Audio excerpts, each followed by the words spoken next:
بسم اللہ الرحمن الرحیم۔ جب کوئی شخص کسی ادارے میں پڑھتا ہے یا کسی استاذ کے پاس پڑھتا ہے، جب وہ کسی بڑے عہدے پر فائز ہوتا ہے تو استاذ اور اس ادارے کے کیا تاثرات ہوتے ہیں، تو آج کی ویڈیو میں ہم یہ دیکھیں گے جیسے جس ادارے میں جنرل عاصم منیر صاحب نے پڑھا ہے، حفظ کیا ہے، تو اس ادارے کے محتمم صاحب کیا فرما رہے ہیں آپ اس ویڈیو میں دیکھیں، پھر مزید بات کرتے ہیں انشاءاللہ۔ السلام علیکم، میں ہوں عثمان پراچا اور آپ دیکھ رہے ہیں اردو پوائنٹ۔ اس وقت ہم موجود ہیں الخلیل قرآن کمپلیکس میں، جہاں پر chief of army staff Syed Asim Munir صاحب نے حفظ کی سعادت حاصل کی ہے۔ اس مدرسے میں آج میں ہم موجود ہیں اور یہاں کے محتمم سے اس حوالے سے جانتے ہیں کہ وہ کیا کہتے ہیں۔ ہمارے ساتھ رہیے۔ ہمیں بہت خوشی محسوس ہو رہی ہے، اس ادارے کو بھی اللہ نے اور جنرل صاحب کو بھی اللہ نے عزت سے نوازا، بہت بڑی بات ہے۔ الحمدللہ پاکستان میں ہمارا ادارہ واحد ایسا ادارہ ہے جہاں سے بہت بڑے بڑے لوگ جو ہیں انہوں نے قرآن کریم میرے والد صاحب سے حفظ کیا۔ مرکزی مدرسہ دارالتجوید حفظ القرآن 4 جنوری 1948 کو اس کا قیام ہوا، پاکستان بننے کے بعد چند ماہ بعد،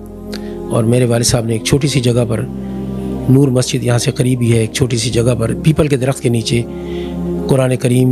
پڑھانا شروع کیا، وہیں پر ایک چھوٹی سی مسجد بنائی،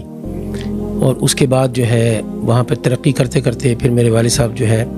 وہ جگہ کی تلاش میں تھے، چونکہ وہاں جگہ کم ہو گئی تھی، تو یہاں پر پھر ایک ادارہ بنایا گیا، مرکزی مدرسہ دارالتجوید حفظ القرآن، یہ ایک جگہ تھی، تو اس کو خرید کر یہاں پر مدرسہ بنایا گیا۔ تو 1972 73 74 تقریباً یہ سال تھے جس میں والد صاحب نے ان کے سید سرور منیر، جو انتہائی شفیق انسان، انتہائی ملنسار اور ایک علم دوست انسان تھے، وہ ان کو علم سے بڑا شغف تھا۔ وہ ایف جی اسکول تارق آباد کے پرنسپل بھی رہے بہت عرصے، ہمارے بھی استاد تھے، وہ ہم نے بھی کچھ عرصہ ان سے پڑھا۔ تو انہوں نے میرے والد صاحب کے ساتھ چونکہ دوستی تقریباً سن 60 سے میرے والد صاحب کے ساتھ دوستی تھی ان کی، تو جب انہوں نے دیکھا کہ ہمارے بھائی جو ہیں قرآن کریم حفظ کر رہے ہیں اور حفظ کر چکے ہیں، ان کے دل میں بھی یہ شوق پیدا ہوا کہ میرے بھی بچے جو ہے قرآن کریم حفظ کریں۔ میرے والد صاحب سے بات کی تو والد صاحب نے بسم اللہ ان کو کہا کہ آپ بالکل داخل کرائیں یہاں پر۔ انہوں نے اپنا سب سے پہلے سب سے بڑے بیٹے حافظ سید قاسم منیر، جو ایک بیوروکریٹ تھے، ان کو داخل کرایا گیا یہاں پر۔ انہوں نے قرآن حفظ کیا یہاں پر، چونکہ ان کے ساتھ میرے بھی وہ کلاس فیلو تھے۔ جب حفظ کر کے ہم تقریباً فارغ ہوئے تو میرا چھوٹا بھائی جو ہے آج کل پولیس اس ملازمت میں ہے، SSP ہیں وہ راول پنڈی میں، وہ داخل ہوئے تو ساتھ ہی عاصم کو بھی داخل کرا دیا گیا۔ سید عاصم منیر جو ہے وہ بھی میرے بھائی کے ساتھ، چھوٹے بھائی کے ساتھ داخل ہو گئے، قرآن کریم یہاں پر حفظ کرنا شروع کیا۔ سید عاصم منیر بچے تھے تب بھی انتہائی محنتی اور ملنسار،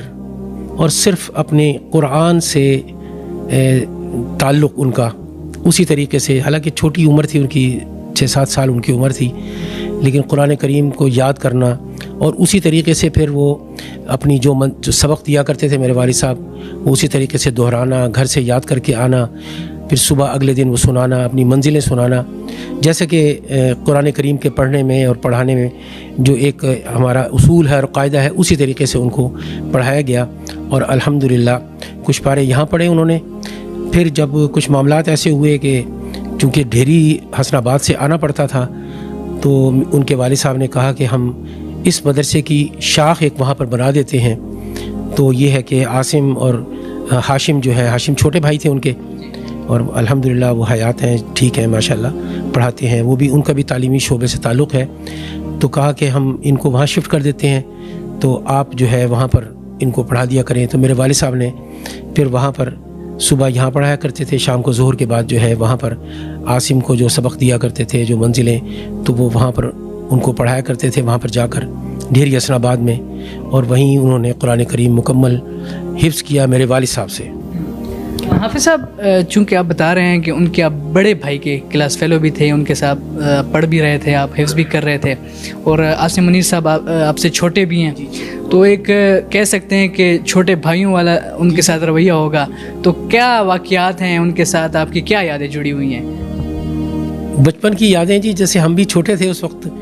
اور کھیل کود میں اسی طرح، لیکن کام کے وقت کام، پڑھائی کے وقت پڑھائی، اور کھیل کے وقت کھیل. بہت ہی، بس میں آپ کو بتا نہیں سکتا کہ کتنے دل میرا اور ہمارا ادارہ کتنا شاد ہے. الحمدللہ اللہ تبارک و تعالیٰ نے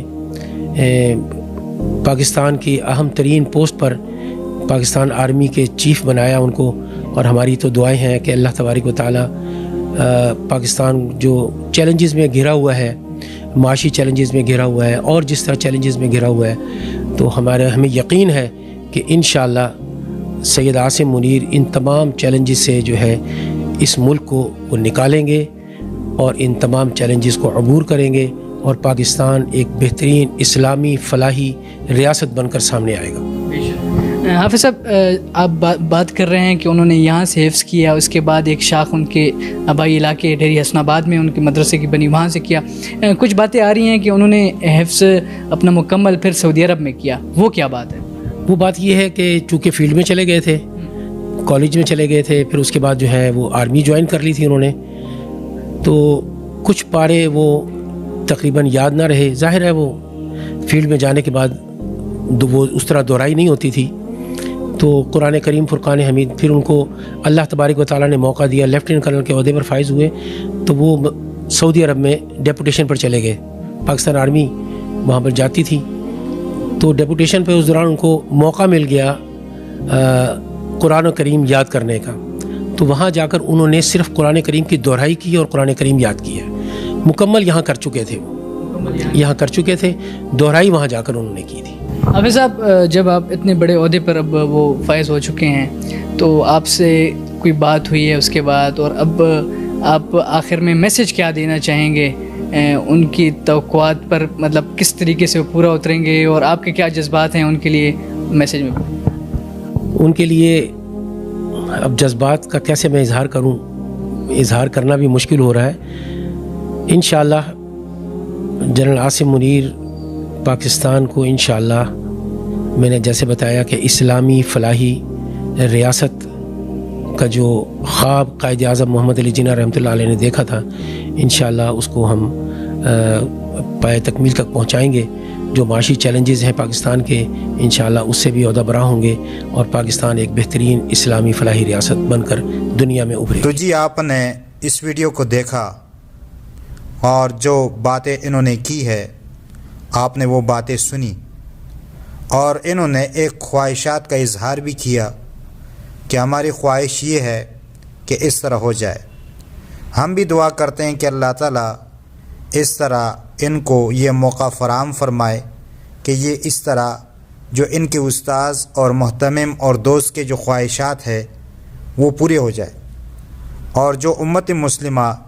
ان سے امید لگائے رکھی ہے وہ بھی پوری ہو جائے. اللہ تعالیٰ سے دعا ہے کہ اللہ تعالیٰ ہم سب کو صحیح بات سمجھنے اور اس پر عمل کرنے کی توفیق عطا فرمائے. آمین ثم آمین یا رب العالمین.